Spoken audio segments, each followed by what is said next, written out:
CBM নিউজের পক্ষ থেকে জানাই আন্তরিক শুভেচ্ছা ও অভিনন্দন। শুরুতেই সংবাদ। দিনাজপুরের নবাবগঞ্জে আপন চাচাতো ভাইকে হত্যা। মাসুদুর রহমান, জেলা প্রতিনিধি, দিনাজপুর। দিনাজপুরের নবাবগঞ্জে 7 বছর বয়সী শিশু সিরাজুল আল শামসকে হত্যার ঘটনায় নেপথ্য কারণ স্বীকার করেছে আপন চাচাতো ভাই আমানুর রহমান আমান। চাচার সম্পত্তিতে ওয়ারিশ শূন্য করতে হত্যাকাণ্ড ঘটিয়েছে সে। এ ব্যাপারে আজ রবিবার দুপুরের দিকে পুলিশ সুপার কার্যালয়ের সম্মেলন কক্ষে গণমাধ্যম কর্মীদের কাছে ব্রিফ করেছেন অতিরিক্ত পুলিশ সুপার ক্রাইম ইন ডবস আনোয়ার হোসেন।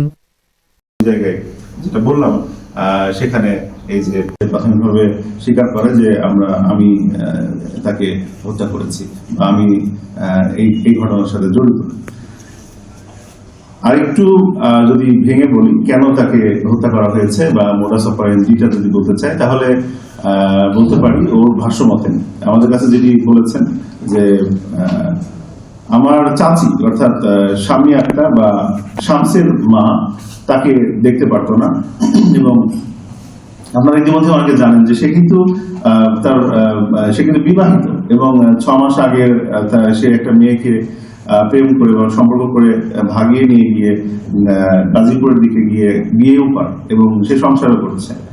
তো সবকিছু মিলিয়ে ওর চাচি তাকে দেখতে পারতো না এবং তার ব্যাপারে তার চাচিও সন্দিহান ছিল নানান কারণে, যেহেতু সে পড়ালেখায় ভালো ছিল না বা খুব ভালো ছেলে হিসেবে পরিচিত না সেজন্য, এবং সে বলে যে আমাকে দেখতে পারতো না এবং আমরা দাওয়াত দিলে বা কোনো আচার অনুষ্ঠান যদি আমরা দাওয়াত দিতাম সে আমাদের বাসা পর্যন্ত আসে না আমার চাচি। তখন থেকেই আসলে তার একটা একটা হীনমন্যতা এবং চাচির এই ইগনোরেন্সটা সে আসলে নিতে পারে নাই, একটি বিষয়।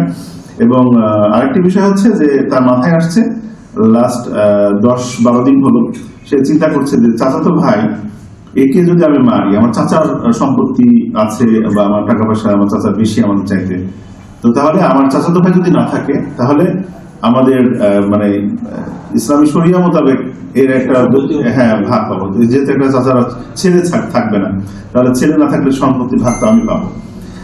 এইটা একটা তার মাথার মধ্যে আসে। এই দুটা কারণে সেই শামসকে হত্যা করেছে বলে জানাই আমাদেরকে। এবং আমি আরেকটু জিজ্ঞাসাবাদ করলাম যে আসলে তুমি